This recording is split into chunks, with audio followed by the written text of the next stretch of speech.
see everyone again. We'll first entertain a motion to adopt the minutes of July 20th, 2023. Thank you, Greg. There's a second. I'll second. Thank you.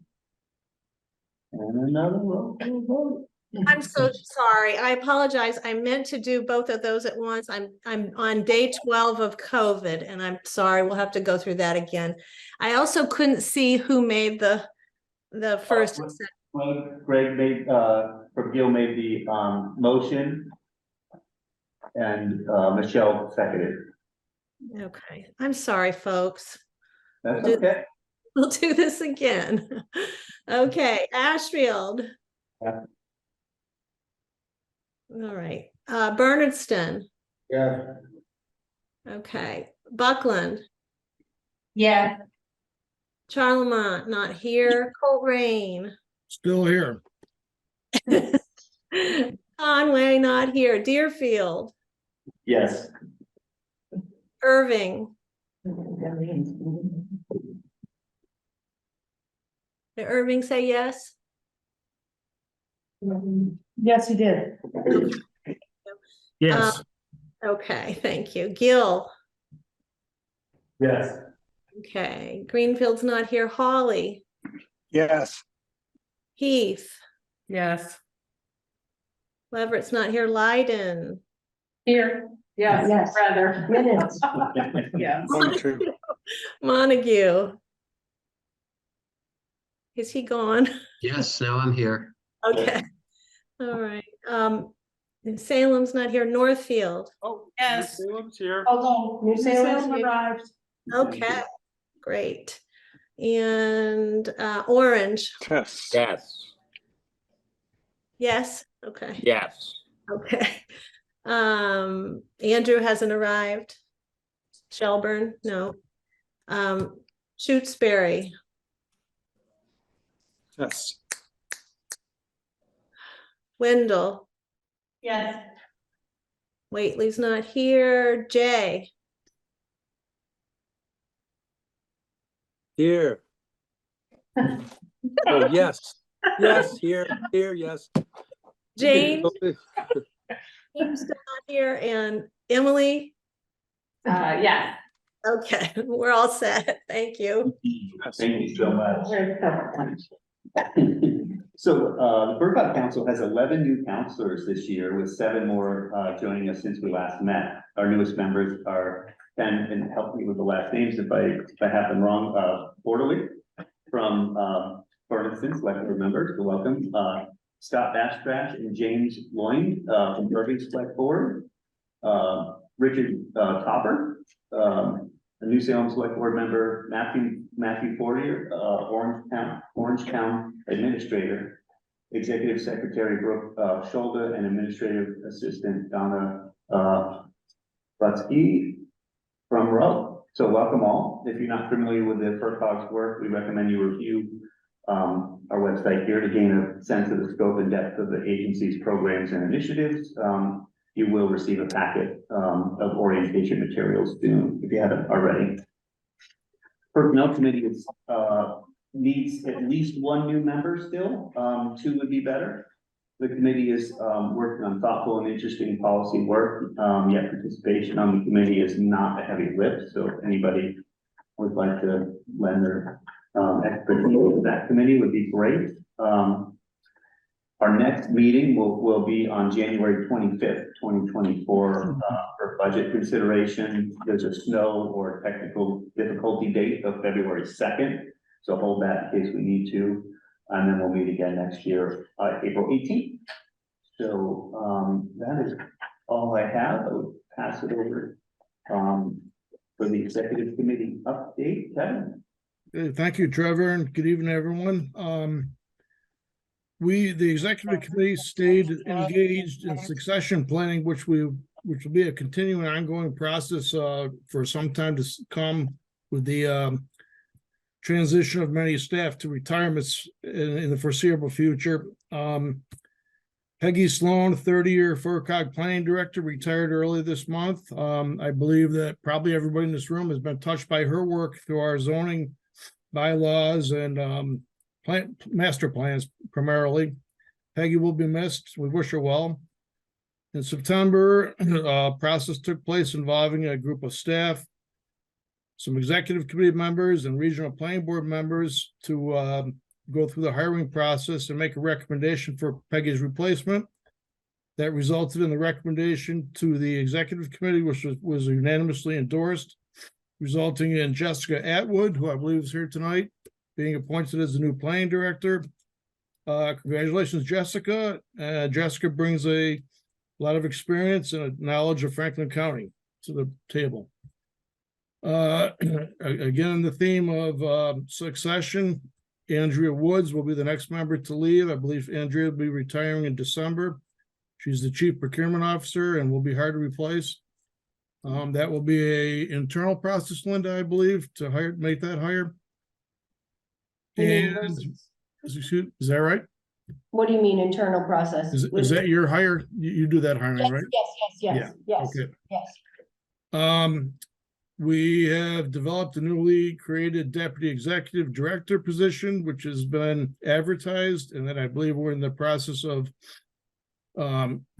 beginning to formulate a committee to get together to do those interviews.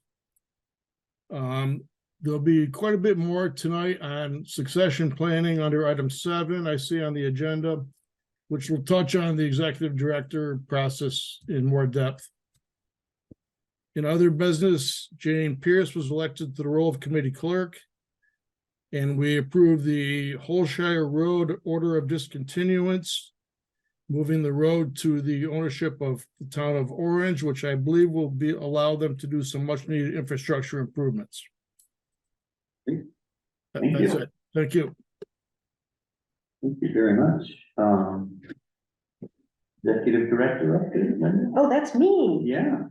Please, very well. Let me start with stuff that is not in the council updates. Number 1, the rural school aid numbers are out and on mass.gov if you want to see what your school districts are going to receive. I think you probably all know that the state budget includes 2 tranches of Chapter 90 money. One is $25 million that is to be distributed to all communities in Massachusetts, but with a rural factor. And there is another $50 million that will be distributed by road miles only, kind of like the winter roads program of the last few years, but not called that anymore. We are pushing hard on MassDOT to release that funding and to make a decision how the 25 million will be distributed. We did some work that if you distribute 20 of the 25 million to the eligible towns, which is towns with a population less than 10,000 and a population density of less than 500 people per square mile. If you distribute only 20 million to those towns, Chapter 90 goes up by about 40%, which is good and also terrible because it shows how little rural communities get in Chapter 90. So we're pushing hard on getting that money released. The housing bond bill was released yesterday, and it's so promising that it made Gina Gavoni from the Franklin County Housing and Redevelopment Authority cry. So we'll be coordinating an advocacy campaign to make sure that the housing bond bill passes and cares for the needs of rural communities. If we have not talked about it in here, the population projections for Franklin County show a precipitous decline in population, and we have had a 21.6% decline in K-12 school enrollment in the last 10 years in Franklin County school districts. So we really need to build housing and bring more people to our county, especially young families. So hopefully the housing bond bill will help us with that.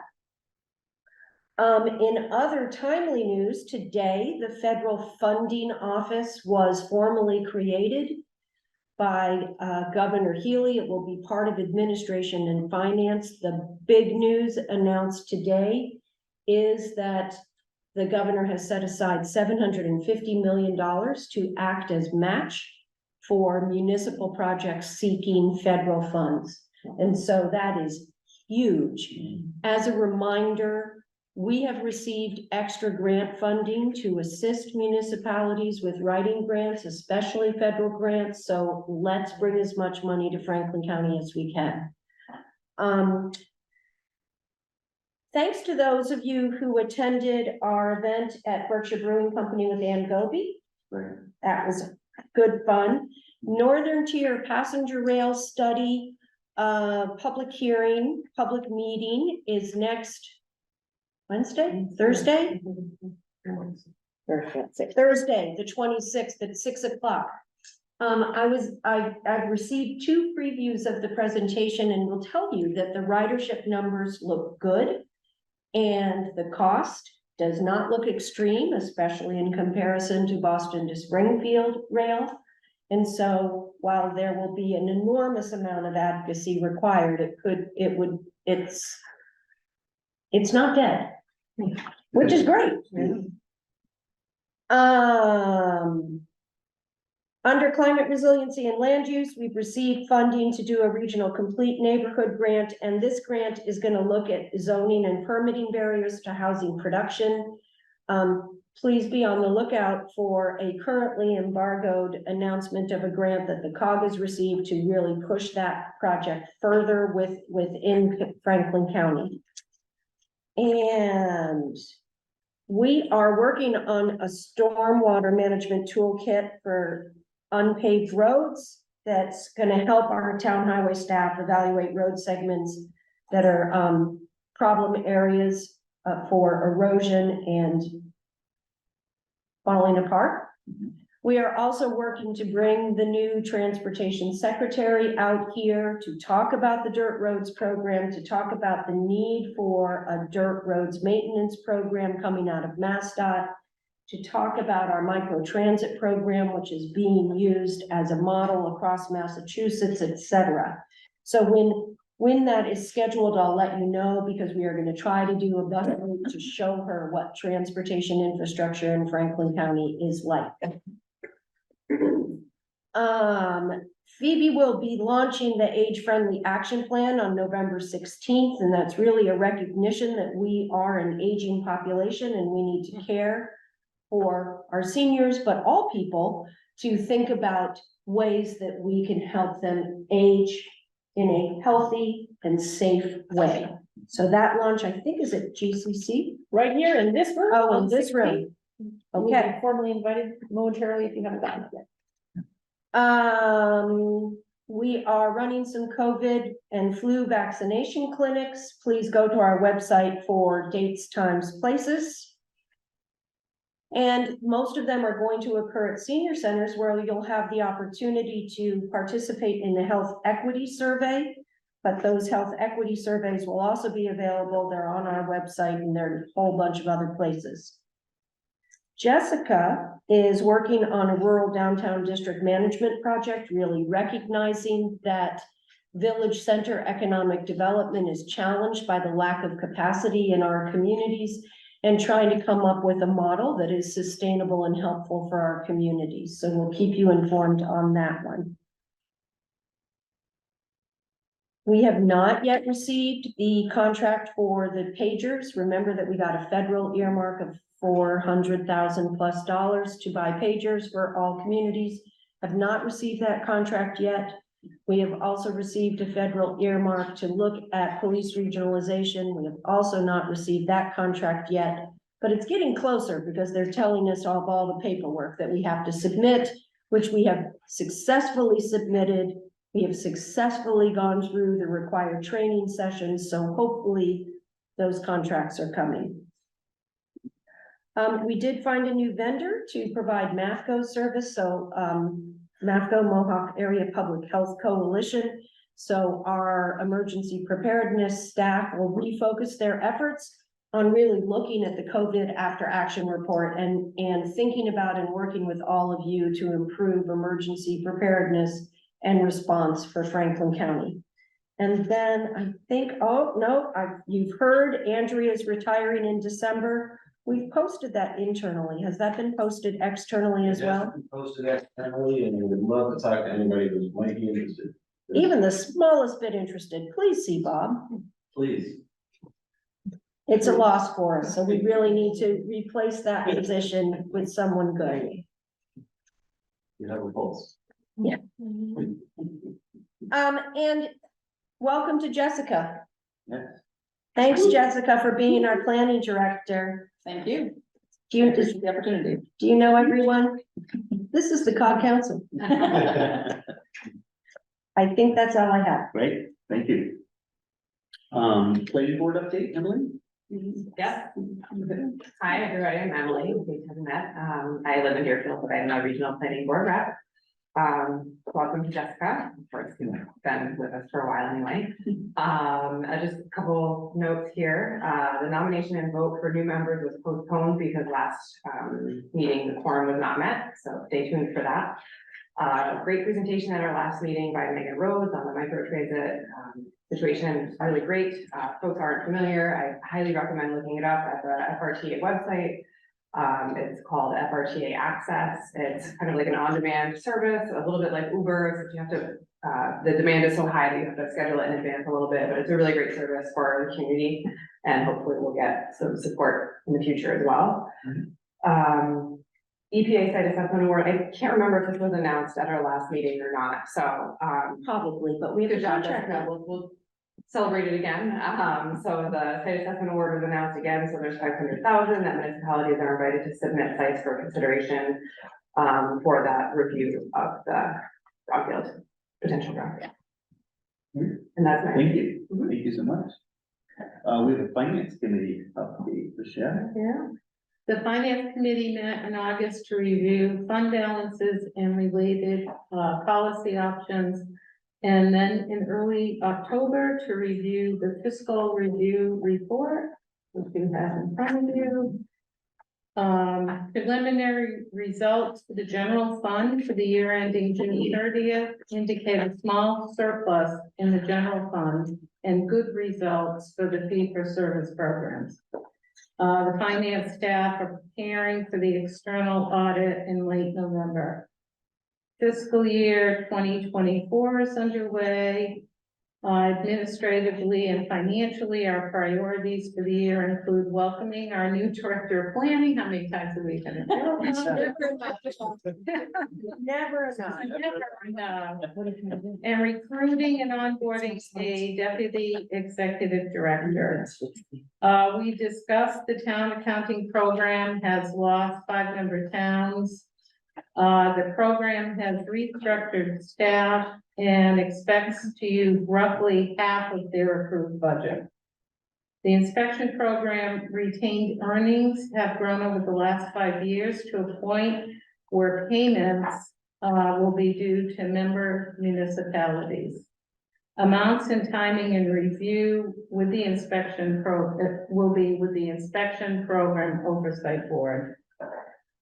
And the budget development schedule for FY25 is included in this fiscal review that you have in front of you. This report is a multi-year summary of FERCog finances under council review, which includes all administration, employee benefits, and municipal fee-for-service programs. And that leads me to Claire to go over the fiscal review. Good evening to all. I'm Claire, the Director of Finance for the Franklin Regional Council of Governments. And it is my job and privilege to review this report for you tonight. So we're talking about this one.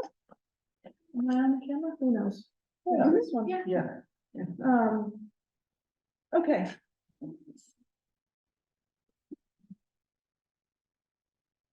Later on, Linda will go through an initial discussion of proposed charter changes.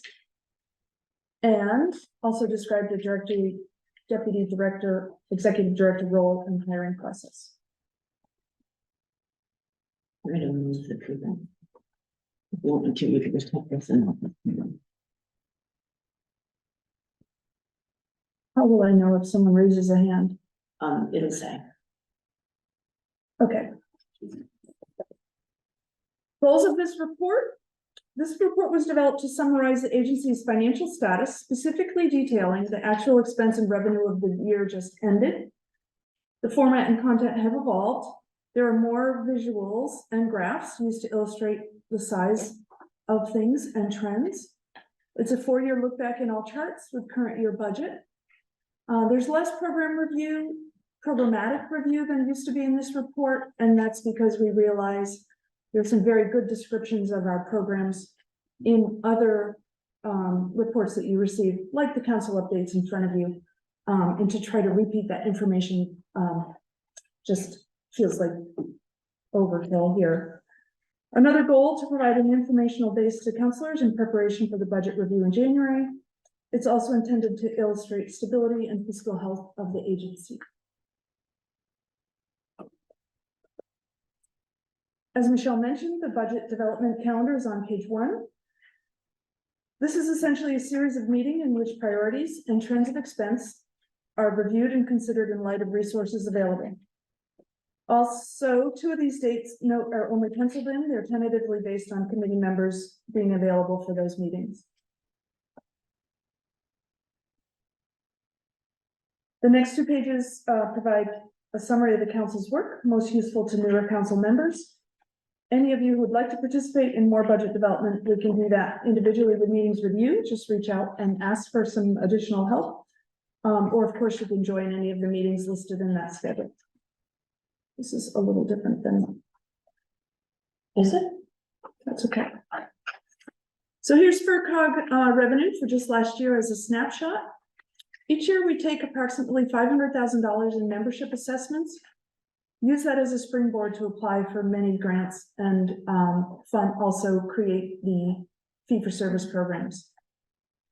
In FY23, we created and delivered programs to the region in excess of $9 million, meaning that we leveraged and multiplied local funds approximately tenfold to the benefit of our municipalities. We have 59 full and part-time staff people. Any questions on this pie chart?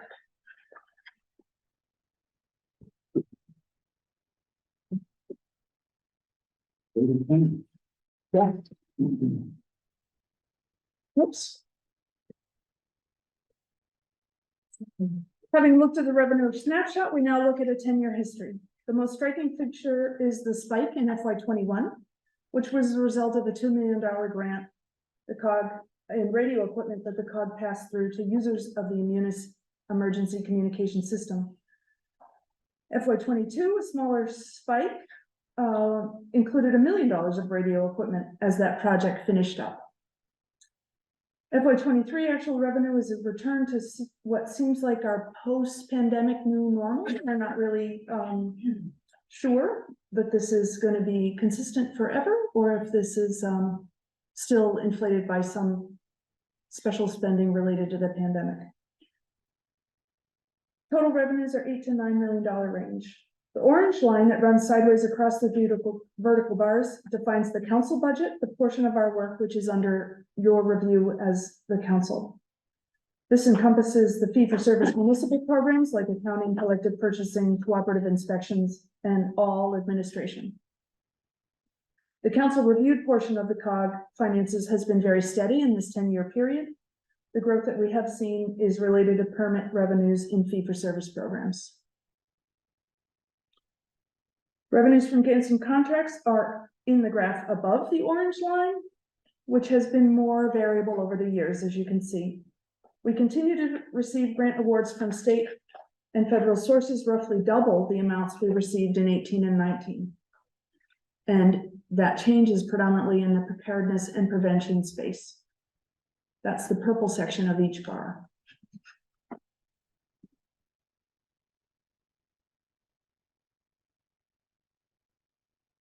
If you're following along in the report, this is page 6. It's a blow up of the lowest section of the last chart we looked at. The regional assessment is the amount we ask each city and each town in one city to pay annually to support our core work, and it has been very steady over the years. Essentially, with $483,000 from municipalities collectively, the COG runs about $2 million in cooperative optional fee-for-service programs and runs another $4 to $5 million in grants and contracts. We expect at this point to be able to hold the FY25 assessment steady another year with 0 increase anticipated.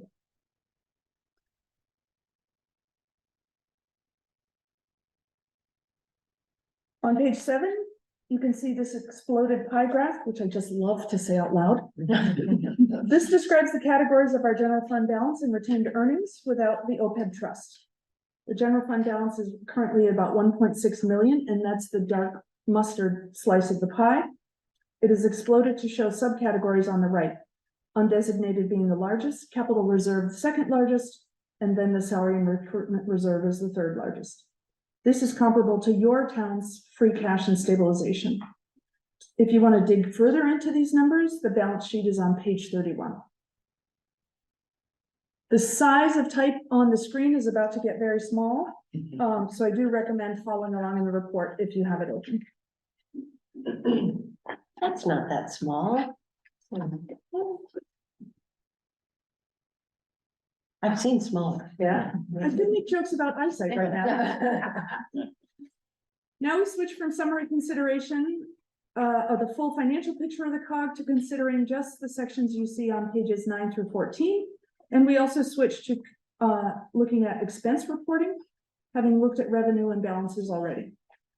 All administrative expenses of our organization are brought together in the general fund summarized on page 9.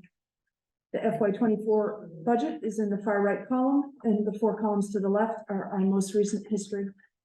This budget funds 8.8 full-time equivalent employees, benefits in both time off and insurances for all staff, supplies, information technology, office space rent, training, our agency insurances.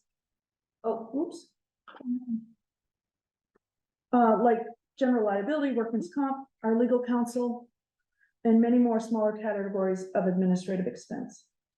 Expenses of the executive committee are in this administrative budget as well as our expenses related to retirees of the COG and the former county. Do you just hit on and explain the large increase in pools expenses, kind of where it came from, why, 500,000 more than Y23, kind of what we did there, so people understand? At the last council meeting, a budget amendment was approved that moved benefit expenses of administrative employees from regional service to pooled expenses. And it also moved the benefit expenses of retirees from the former county into that same category. We also realized that we were under budgeting some of our benefit expenses. So some of that increase is because the group insurance trust had a 6% increase for FY24. Then because we realized we were under budgeting leave time, and then because of those structural changes to where some of our employees' benefits are booked. And there was some staffing expansion. Right. So with staffing expansion, you add more to that More to budget. that pool. Yep. So, to Trevor's point, you see there's a 0 in FY24 now, under executive committee and under statutory. That's because those numbers are in the other remaining sections. We are motivated to do this to simplify our reporting and our explanations of how our budget works, and to get rid of 2 categories that were so small they disappeared whenever they got graphed. So it Even became, in an exploding pie chart. so yes. Great. Any other questions about pages 9 through 14, which are the, this is a summary, and you see a blow up of each of those sections in pages 9 through 14. Okay. I'm gonna bump us up to collective purchasing, which is the first fee-for-service program to talk about. This is a popular resource with reach and reputation well beyond Franklin County. This work is done by 2 people. FY23 was another successful year for the program, which ended with a small surplus. Added to prior years, the program has currently $871 in retained earnings. And I don't need to mention, because it's already been done, that there's some big changes afoot with Andrea's retirement. On page 18, you'll find a description and summary of the Cooperative Public Health Service. This budget approximates 2.5 people, which is about 1/3 of the staff people working in public health. Retained earnings have grown to $151,065 in the last 3 years. The services of this program have expanded in scope as funding has expanded since the beginning of the pandemic in March of 2020. We at the COG need to figure out how assessments and grant funding migrate forward together so that member towns remain happy with the services as grants may shrink or grow in the future. In addition to the assessment funded budget summarized here, the funding for this work is predominantly federal in origin. The state of Massachusetts is considering ways to maintain enhanced public health services using the state budget, but there have been no commitments yet. The county program currently includes 7 towns. The budget was created last December for 12. It's now smaller and expected to fit within about half of the $422,376 budgeted. The number of people working in this program is now down to 2.7 full-time equivalents, and we actually expect to spend in FY24 around $218,000. Participation fees for the year were set prior to that reduction, and we have honored the size of that fee for all towns remaining in the program. The fund balance for this program is our lowest at $16,108. The Director of Municipal Services is also working with participants to understand new software licensing requirements for the coming year. Our vendor has asked each town to license individually, which is considerably more expensive than the agreement used since beginning with this accounting program in 2017. More news will flow as we have it. Expected some comments on that one. Cooperative Inspection is a 16-town program. This budget funds portions of 8 people, 6 fully in the program, and then some managerial and finance support. Participating towns pay a very small fee, and remaining funding comes from applications for building permits. As Michelle mentioned, we expect to return retained earnings to participating towns this year. That number is visible at the bottom of page 20. Thank you. Something like $466,000. That will go to towns, we believe, as a ratio of revenue by town is received as a percent of the total. The exception will be Greenfield, as the city retains its own permit revenue from the start. Do we know when? Well, the Oversight Committee was going to discuss it today, so maybe Bob will have news for us. There are some other ideas that were tossed around about how to get that money back to the town, so Oh, we'll to talk about those before. Okay. okay. So that cash. Unmarked bills. Yeah. I was gonna say Don't get your bags. coins. Pennies. On page 21 of the, is it okay to move on? Page 21 of the report is a financial history for the emergency radio system, formerly known as FCECS. But now that there are actually 2 radio systems operating among all these departments, we're attempting a name change to remind all readers of the changes coming in this area.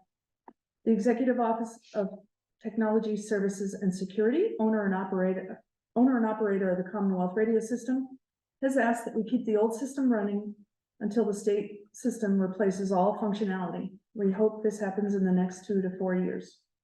The old system is truly difficult to keep running. Parts that may fail may not be replaced due to lack of hardware that's compatible. So those holes get worked around and decommissioned. We're working with the state, landowners, and any other interested parties to sell equipment and towers as those bits are made unnecessary.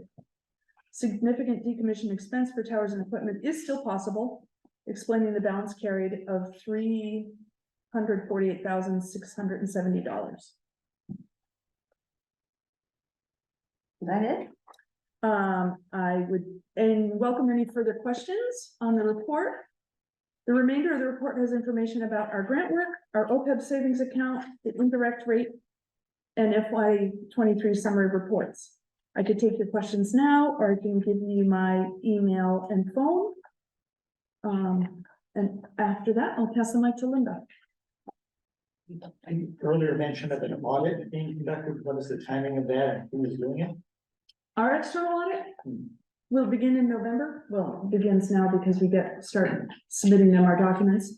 And we have Markham, which is the firm formerly known as Melanson Heath. You have an extension here.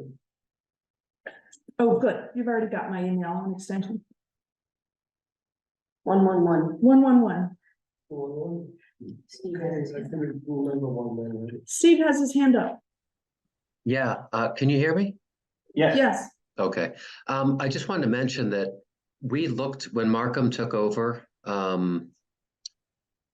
that the, oh my gosh, Melanson Heath, we looked at the agreement that they asked the town to sign and found it to be pretty unacceptable. We had council go through it, and we spent quite a bit of time working through to get to a more acceptable contract with Markham. Some of their terms were just not kosher for a municipality. So I would just encourage you to take a look at that contract if you haven't already signed it, because it held up our getting to our audit until we could work through and get to something that was more acceptable. So if you, after the fact, want to touch base about that, I'd be happy to. Thank you, Steve. Yeah.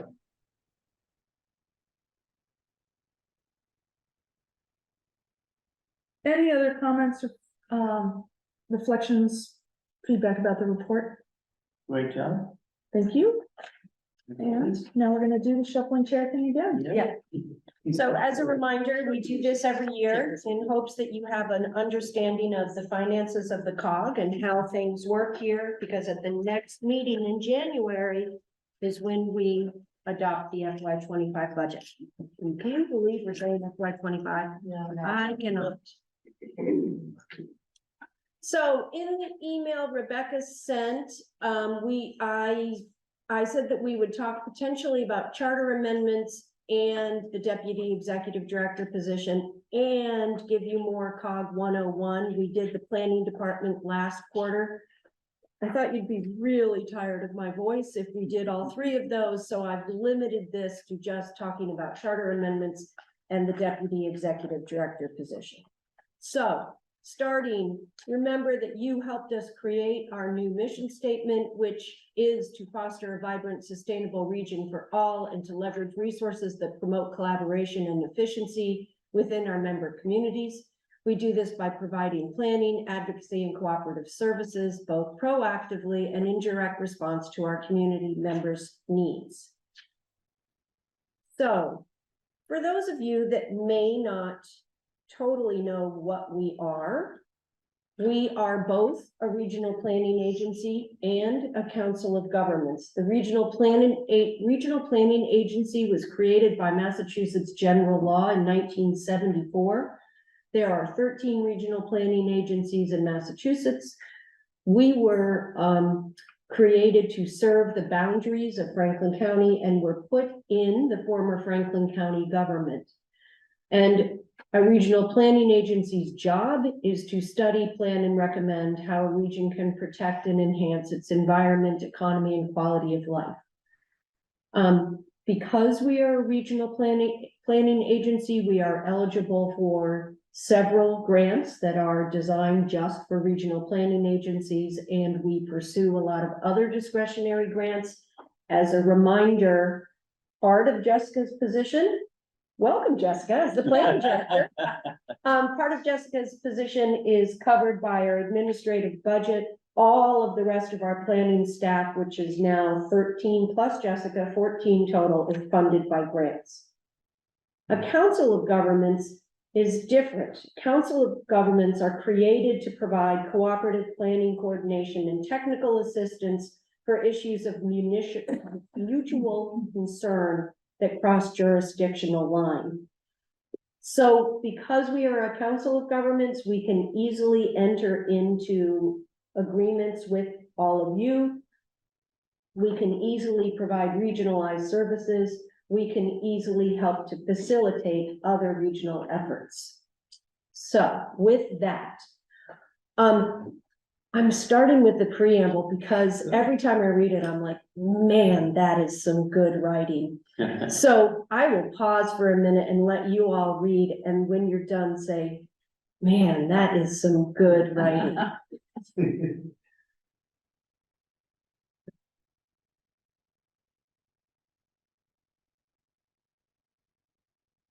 That's some good writing. Isn't it? It is such a good preamble. We should read it every year. So with that, that's the very first part of the COG Charter. Let me tell you the COG Charter history. As a reminder to all of you, Governor Weld was intent on eliminating county government throughout Massachusetts because he considered it a redundant and unnecessary layer of government.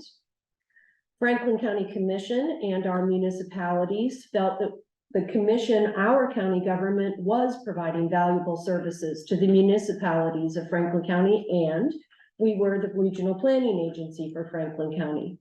So we formed a charter commission to create a council of governments before Governor Weld could abolish us. Our charter was adopted by all 26 towns in 1996. The COG was created in 1997. Following that, state legislation was passed that allowed the formation and creation of the COG and abolished county government. The next year, I believe 4 more counties were abolished, starting west, Berkshire County, Hampshire County, Hampden County, Worcester County, and then Governor Weld left office and all of the other counties stayed intact. So I make this sound really easy, and I will pause here and see if Jay or Ellen, who Jay was our county administrator at the time, and Ellen is our, I believe, last remaining on our council member of the Charter Commission. Do you guys want to add anything to that? No, it was really easy. This is a terrific explication of where we're at, and certainly if anyone wants to dig back into the details of how that all happened at some point, we can have that discussion. But I think for those that are new to the COG, this really gives you a good foundation of what it is. Thanks, Jay. Jay, I agree with you. It was easier than you might think. But at the same time, I keep sitting back and saying, wow, what a way. We created a whole new set kind of quasi-government. And it's still working after all these years, and it's working very, very well. And it's been exciting to be on it for all these years. And we've been happy to have you, Ellen. So we have not made any amendments to the charter in our 25-year history. And that is in part because it is really a very good document. In large part, it is a timeless document that is serving the needs of our municipalities and this organization. But also, to be honest, changing the charter is a pretty heavy lift because it requires a 2/3 vote at 2/3 of Franklin County town meetings, and we have not been that interested in going through that effort. But we think it makes sense to make changes now, in part because we are going through a lot of succession and a lot of our longtime staff are readying for retirement, and we feel like now is a good time to get our house fully in order so that the new generation of staff are walking into an organization that is clean and efficient and up to date. And that brings me to my next point. Some things are out of date in the charter.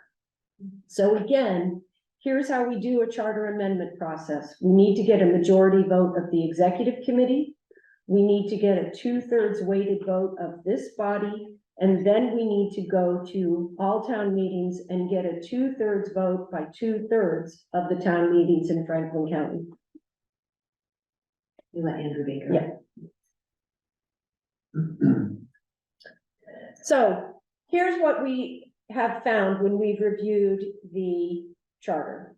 There are some outdated sections. The charter directs the director of finance to be the chair of the Franklin County Retirement System. We don't have a Franklin County Retirement System anymore. We have a Franklin Regional Retirement System, and that change in word also changes the organization of the retirement system, and our director of finance is no longer the chair of the system. The charter also makes reference to a lot of outdated federal documents and procedures. It talks about the overall economic development plan, which doesn't exist anymore, and it talks about the Joint Transportation Planning Committee, which also doesn't exist anymore because the Federal Economic Development Administration, US Department of Transportation and MassDOT have made changes to things. There are some administrative changes that would be good to make right now. The charter requires that we provide, the COG staff provide a budget to the executive committee and council by December 1st. As you all know, we often don't get health insurance numbers until the third week in January, so we do not provide you with the budget by December 1st. And also in the charter, the executive committee hires the executive director, the planning director, and the finance director, but none of the other director level positions or the newly created deputy executive director. So we might want to make some kind of consistency there. Why did that not move? At some point, it's gonna move a lot. And then, Yes. Maybe go down here and try that one that happens in the screen. Sometimes that one works when others don't. You just would click here and then it shows up. Yeah. oh my God, There's a question in the chat. there's a question in the chat.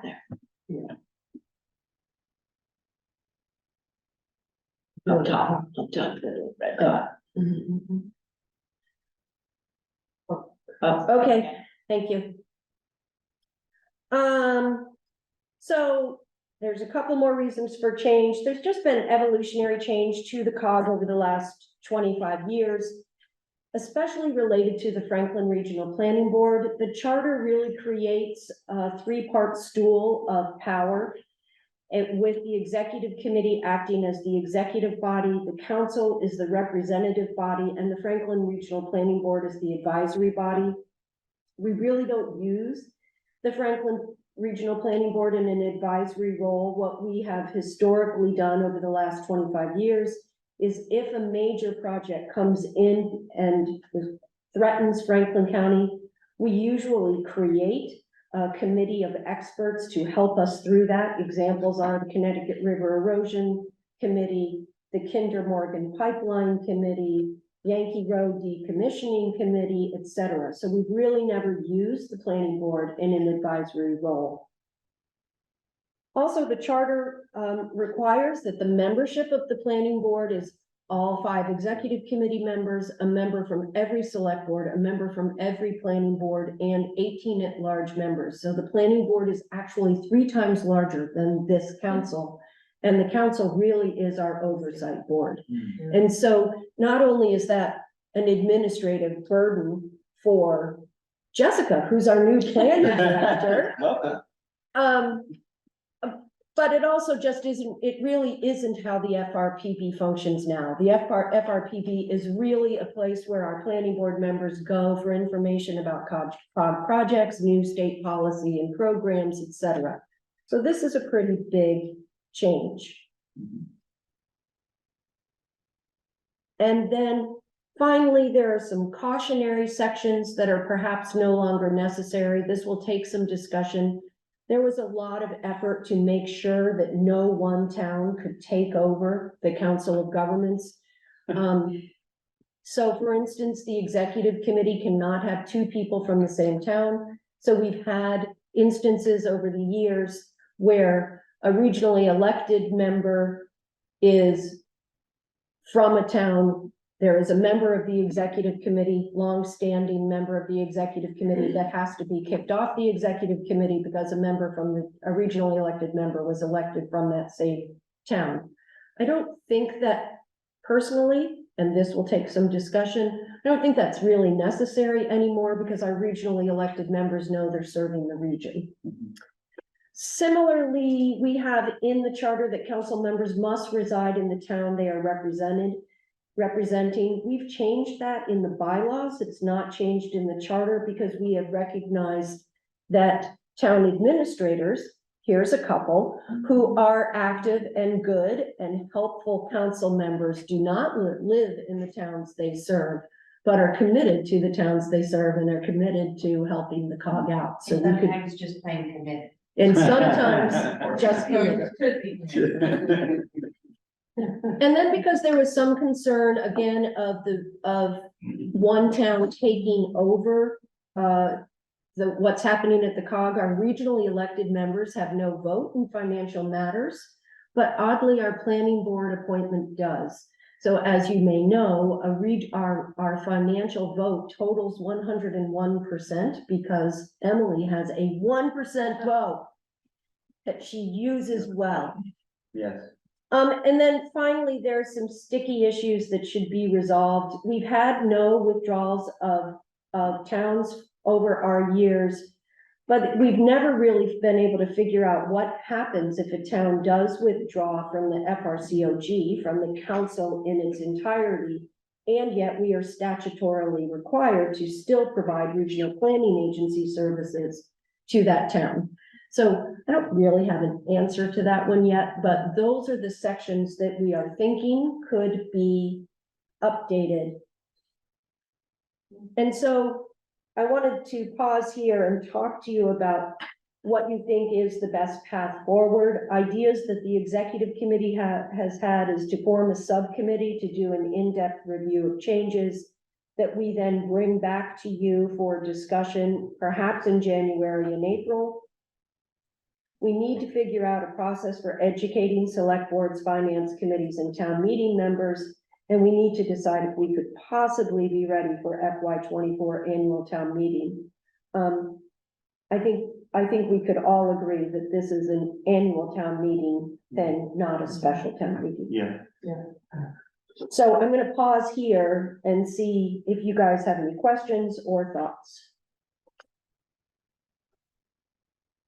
Yes. If you want for the FY25 town meeting, so April, May, June, we can't push it out into April. It's gotta be done before then because my warrant is pretty much set by the middle to end of March. Yeah, we talked about whether we could put, you could put a placeholder warrant article in all of the warrants and pass over it if we're not ready, but you're right. I think our first warrant closes in February in Franklin County. So we may not be ready. Either that or we might have to need more frequency between now and. Ooh, everyone's gonna say yes to that one. I didn't hear what was said. He said we could meet more frequently, Ellen. Okay. Yeah, we could.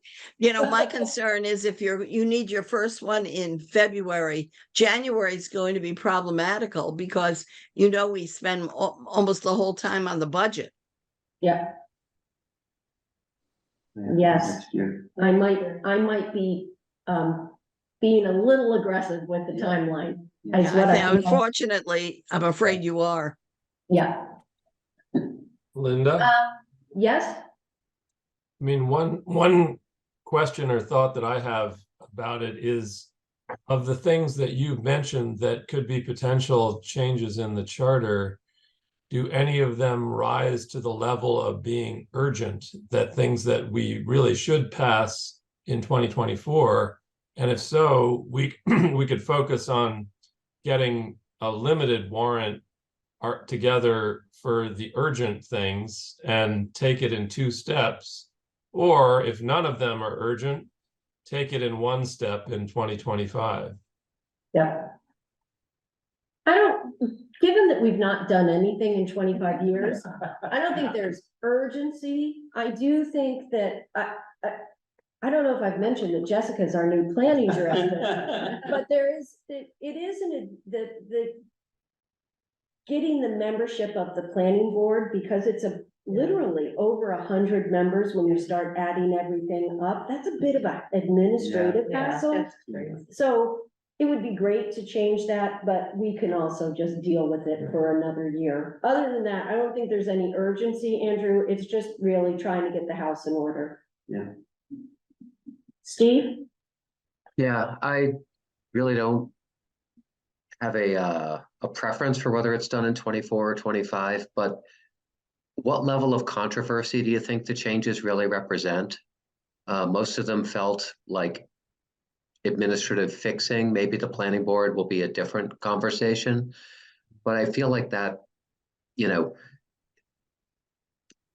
if you could move through these relatively quickly, because they're kind of ministerial as opposed to political or deeply complex, then, you know, where do we think the controversy is going to be? And if at our next meeting isn't until January, is it? You know, I'd be willing to go to an interim meeting if you felt like you could progress things quickly. If it felt like you just have the energy and momentum right now and you want to capitalize on that, and you don't think that it's going to be a tough political sell that will add, you know, complexity and challenge to the process. Just a thought, just my comment. I guess my response to this, and I would love to hear the feedback from others. I agree with you. I don't think there's anything particularly controversial. I think the only thing that's controversial is it brings the COG to town meeting floor, and you never know what happens at town meetings. So that's, I think, the only thing that I can think of. I think it passed pretty quickly. If you had something laid out, an article written, I don't see it a problem with, like, if you wanted to get it through this year, you could do it pretty quickly, but if you want to wait till next year, that's fine too. There's nothing controversial there. I agree. I think that if you, you know, I know with our annual town meetings that we often frame every article so that people have the backstory, so it's not coming in and. Right. Yeah, if you have that up front and it's explained as ministerial, then I think it'll be fine.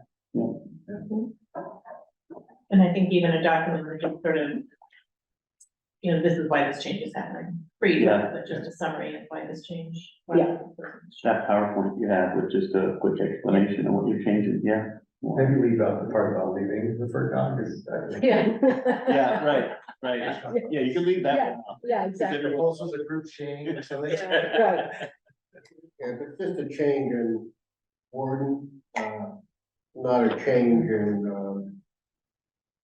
finances. Right. It could go pretty easy, but on the other side of that coin, I have found in my experience, and a lot of times when we talk about things that have no finances to them, it takes long to get through that. We never know for sure. Right. But I think you can sell that pretty easy if it was just word and change. I have to say that I didn't even think about making any financial changes. So, No, the regional services assessment formula is a bit odd in that, you know, there's EQV is such a heavy part of the formula that when one town's EQV changes, it can really, Seen that. what was the row? Row had like a 40% increase one year because their EQV changed so significantly. Yeah. But, what? Darn people. I know. On the other hand, I think at least the people in this room are used to EQV being in the formula, and I hadn't thought about changing. So even looking at that. Would anyone? My only concern is, could it be done in time for that February? You know, the one that needs February or the one that needs March, given the fact it's got to go through the 3-step approval process. Yeah. Well, we'll leave it up to you if you. Make it a placeholder, so like you said. Yeah, you Yeah. can have it Make ready. it a placeholder. Yeah, you could put a placeholder warrant article. Yeah.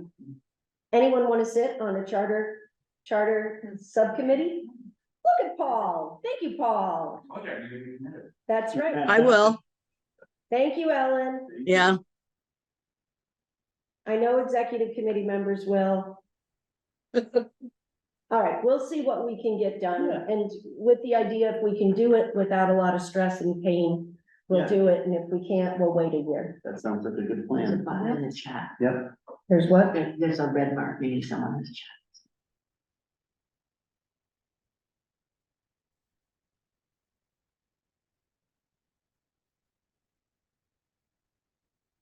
Yeah. Yeah. He's saying the same thing, Stan. Yeah. and- Right. Yeah, agree with you, Steve. Is everyone reading the chat? Yeah. He's talking about the withdrawals, Yeah. the withdrawal stuff. Yeah. Yeah. Okay.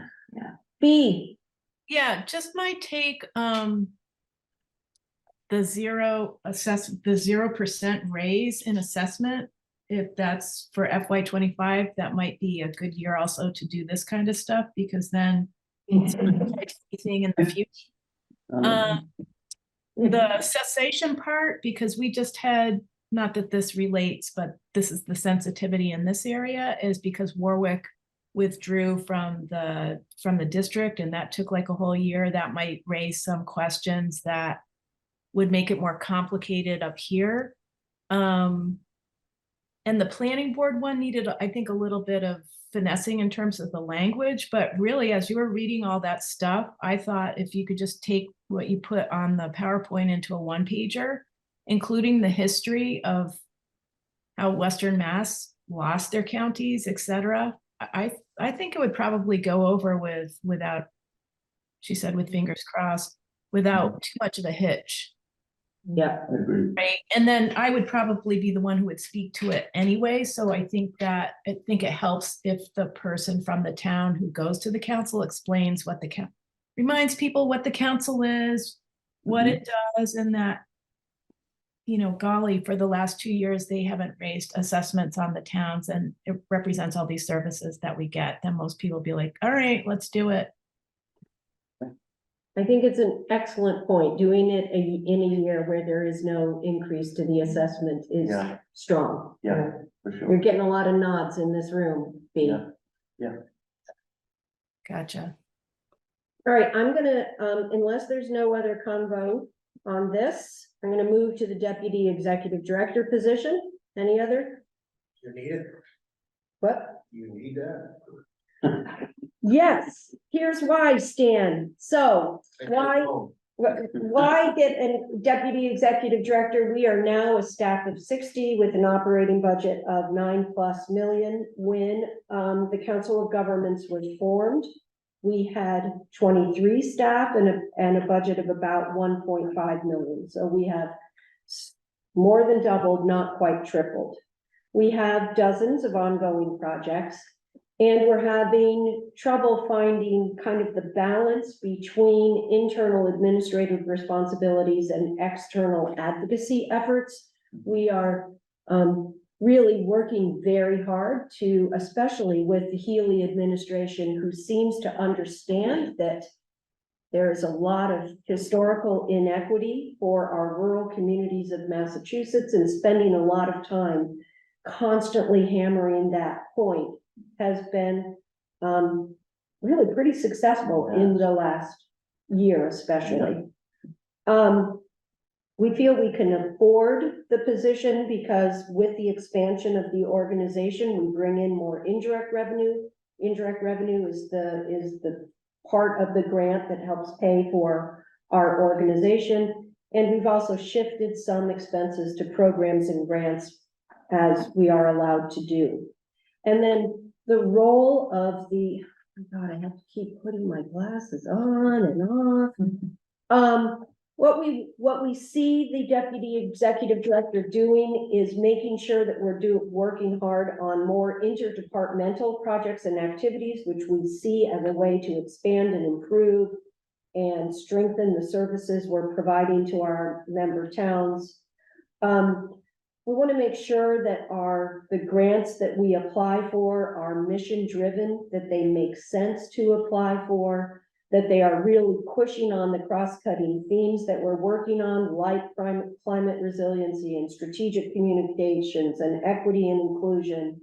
And that we are pausing to think through a grant application before we apply for the grants, to see where there can be interconnection between programs and staffing and projects, working on fostering organizational culture and vision, and then what we really learned during COVID and during the flooding this summer was that in times of emergency, we really need someone in the incident commander role, both internally as we respond to long-term emergencies, but also to coordinate a unified external response to municipalities.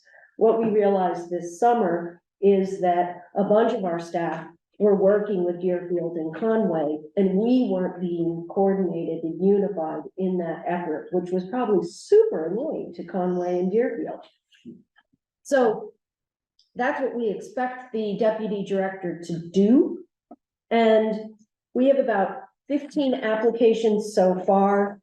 The executive committee met last week and is very interested in this position. And so the decision made by the executive committee and I is that the executive committee and I will vet the candidates and do the first round of interviews. We will then bring finalists to a large group meeting that all staff and council members will be invited to. We will give finalists kind of a pre-assignment that they need to come in and talk to us about something that we tell them to talk about, so that we see how they deal with a large group of people, because that's a lot of what we do. And then we'll have some sort of question and answer period during that finalist interview. And then if we think that we need a third set of interviews, we'll figure that out, but that the final selection will be by me with input from everyone who has been a part of the process. And that's specifically in there because the charter doesn't make the executive committee the appointing authority. We are not bound by open meeting law requirements related to hiring, which is pretty sweet. Yeah, it is very good. So the question for all of you is if you think you would be interested in being part of that second interview process. If yes, that would determine when we hold those interviews, day versus evening. And so it would be super to get a sense from people whether that would be of interest, so that we can decide how to schedule the interviews. Want to be a part of it? Yeah. Excellent. I love that. All right. So then we'll probably make those second interviews with finalists an evening session of some kind. Okay. Wonderful. Stan, did I convince you? No. I am shocked by that, Stan Garland. Shocked. Hey, you need to tighten that belt for What'd you say? him. You need to tighten that belt for Mhm. him. That's my Yeah. policy. Yeah. But hey, Tighten up. everybody's got an opinion, right? Did I convince everyone else? Yes. Thanks, Trevor. I think too, it's something we've been thinking about, like if you have somebody who can bring in more grants or help with the process, maybe it's somebody else is bringing grants, maybe, you know, but even helping with the management of it all, that it can help offset. that Exactly. cost Of salary. Yeah, the thought is if we can start, if we are thinking more about interconnection of projects and services better than we do now. Right now, we kind of have our programs in buckets, but if we could write grant applications that are like super innovative, but like, look, we are gonna combine community health, emergency preparedness and planning all together to serve the most rural region of Franklin County. Hopefully, we can bring in some pretty cool grants and do some interesting projects. Mhm. And then manage them without confusing all of you. Exactly, yes, And be available to us to support us more right, and get us money. right, Yep. yep, And just manage everything well. I mean, I think, you know, all the resources can't come from within our communities. So we have to aggressively pursue outside funding, whether it's the FERCog or whether it's our municipalities. And one of the things we experienced in Montague is that it's a lot easier sometimes to get the grant than it is to properly manage, implement, you know, report, and, you know, you run the risk at times of running ragged in ways that create mistakes and liability. You know, and so having the right, and I have to trust you all because you have not shown yourselves to be too spendy, I don't think, over the years. I have to trust that you know what your organization's capacity is relative to its ability to execute those critical tasks. So, you know, I think while you mentioned the things that you want to do and the new things, I also just think having that capacity, I've seen how hard and how many different directions many of your staff are running. And it worries me the same way it worries me when I see it in Montague. So. Totally agree with you, Steve. It is a worry as we have expanded that we need to constantly make sure we continue to do quality work and provide quality service. In part because you are our members, but in part because it's how you get the next grant to provide the next service to the region. And so that is a critical part of our thinking. I want to add to what Steve is saying, because, you know, I've gotten quite a few grants with the FERPA's help. The management of that reconciliation between our accountants are, because if you're not managing that grant correctly, things can go awry. In a small town like Lyden, we can't afford to lose 50,000 or something. And that reconciliation process takes me a long time. Yeah. So I don't know, maybe it's almost like the accounting program, you know, how much can you do to help the, you know, smaller towns, but that has to be a focus in each town. Yeah. Very important. You know, speaking of that there, as we are talking about trying to get more federal grants for municipalities, please keep in mind that we recognize that some of these federal grants are onerous to manage, and that we're keeping that in mind and trying to think through, is that a service that COG should be providing, is help with the grant management and the oversight? Because, and in fact, MassDOT is thinking of the same thing, because some of the federal transportation grants are so hard to manage that they are considering whether they should be the grant manager of some of municipal federal grants. I've always said writing the grant, I don't want to, you know, minimize it, is easy. It's the management of the grant that you have to focus on for the town. But our auditor said, be careful, Michelle, about going for federal grants. You have to have a yearly audit. And for the, even like we used to pay 10 and 12,000, we're talking 18,000 a year for a full audit. And it's like, really? Do we want to go and have, you know, apply for these federal grants and have an audit every year for 18,000? They have to be worth the squeeze. Yeah, and an audit takes time from staff to prepare the, you know, this goes on.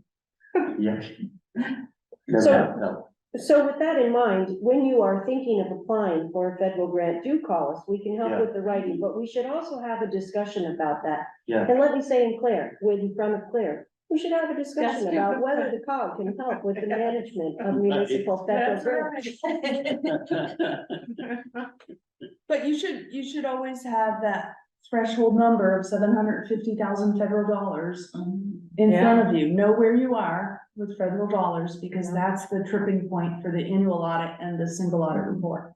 And it's not, you know, we do it every year. It's not that onerous, but it is an additional element. We would have an audit every year anyway, but so the only additional element for us is the single audit report. But if it kicks you from having an audit every 2 or 3 years into every year, that's a significant expense.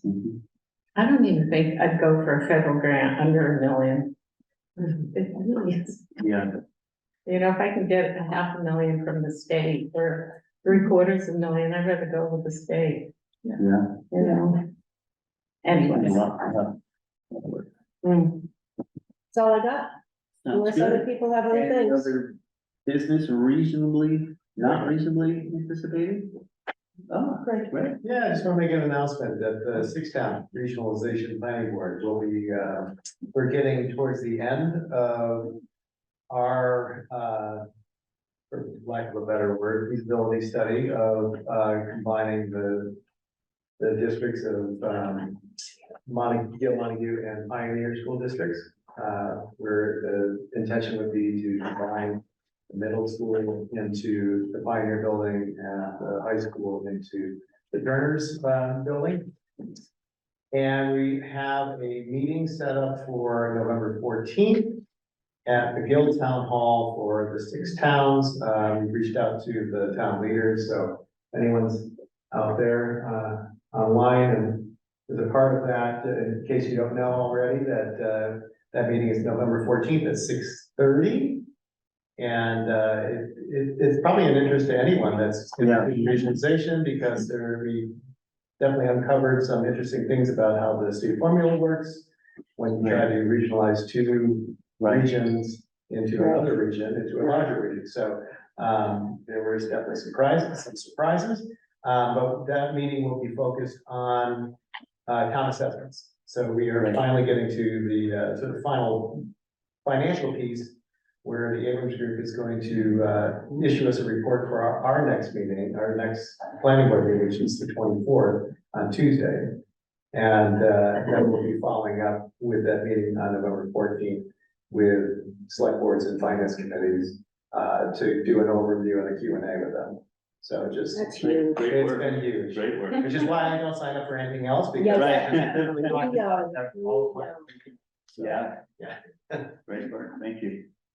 Anything else? Steve has his hand up. Yeah, I just wanted to give everyone a quick update from the Governor's Economic Development Planning Council. As some of you might know, Linda was a great support to me when we were doing data collection during the months of, I guess, May and June primarily. And the governor, a new governor, is charged every 4 years with providing an economic development plan. And so the Healy administration is on the clock to have theirs finalized by December 31st. I was, fortunate to have been named a member of that, and specifically to represent rural interests. And so I guess while there are no public drafts yet of any of the final text, what I can share with this group is that in the first draft that I did have an opportunity to do a read through of, that, rural infrastructure needs were the very first item that was called out as an understanding, as a point of emphasis in the economic development plan. I think that the combined advocacy over many years by many people in many ways has really made an impression on certainly the governor's office and many people in the legislature. And so there's some really great momentum around this. We've got a governor who seems poised to focus on this. And of course, the economic development plan, ultimately governors write these in such a fashion as to make sure they do some political feasibility testing, I believe, because they want their plans to be realized and manifest as, legislation, funding, and programs, because it marks sort of the success of their legacy at the end of a term. So I just wanted to let you all know that, all the effort you've all been putting in through so many different means of engagement with people really has helped move the needle in that conversation and made my job a lot easier, quite frankly. I look forward in January to, just reflecting on the plan if there's room on the council agenda at that point in time, because it will have been released by that point in time. We won't get everything, but the issues of declining population and other things that have been of concern to us for many years have now become, Commonwealth-wide issues. And so, I really do think we're going to see some positive programmatic suggestions emerging from that process. And I'm looking forward to being able to share those with you, or share my upset that they changed everything at the last minute on me. One of the two. All right. Thank you. Thanks, Steve. Very good. It is a really big deal that the state has acknowledged rural as a focus for the state economic development plan. And because it's an opportunity for me to again tell you that Jessica's our new planning director. The state did call us and ask us to do a whole bunch of data analysis for them about, rural socioeconomic issues that, I don't know if it will make the plan, but it's helping support the plan. Jessica, our new planning director, did that for them. Thank you. Yeah. That's great. Can I just add one thing to it? We got an email today from the State Office of Rural Health telling us that that survey that Linda was talking about, which there's a flyer over there about, and I can resend it to you, tomorrow, is one of the major ways that funding comes for health improvement things and school connectedness and human services to rural communities, and that there are far fewer rural responses this year than there were 2 years ago. So if you have not yet sent that out to, well, we're at all the flu clinics and COVID clinics trying to get people to fill it out, and we've got it all around various places, but if you haven't sent it out to members of your town employees, your town boards, we would really love it. It's only open until the 31st. Okay, thank you. I'll send you something tomorrow. Well, I hope to see a lot of you at MMA, which will be just before our next meeting. It's the 17th or 18th or 19th, something like that of January. Motion to adjourn? Second. Thank you. All those in favor? Aye. Thanks, everyone. Thank you Thanks all. for those online. Nice holidays.